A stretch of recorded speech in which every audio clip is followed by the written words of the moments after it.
We crave bread to live, more need than crave even. We work, wonder, and wait even.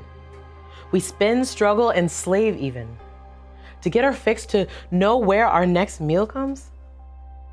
There's no better example than by those who preceded us. Look at Moses and Aaron in the 16th chapter of Exodus.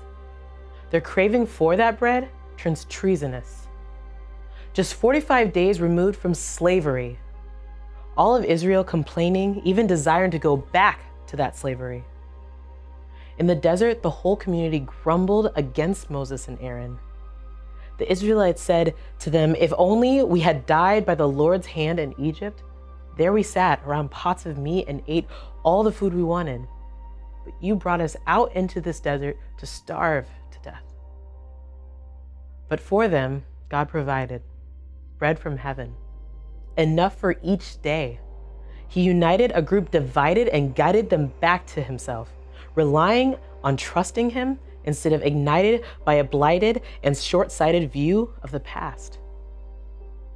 His provision remains for me and for you. In John 6, Jesus explains who he is. "Very truly, I say to you, it is not Moses who has given you the bread from heaven, but it is my Father who gives you the true bread from heaven. For the bread of God is the bread that comes down from heaven and gives life to the world. I am the bread of life. Whoever comes to me will never go hungry, and whoever believes in me will never be thirsty.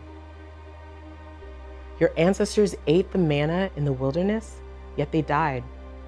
But here is the bread that comes down from heaven, which anyone may eat and not die. I am the living bread that came down from heaven." Our physical craving to feast will never cease. We eat, digest, and yet the need is never appeased. No matter how we feed, our hunger will increase. If we fill our hunger with food, we will crave tomorrow. If we fill our hunger with attention, we will crave tonight. If we fill our hunger with gossip, we will crave in an hour. If we fill our hunger with distraction, we will crave in a moment.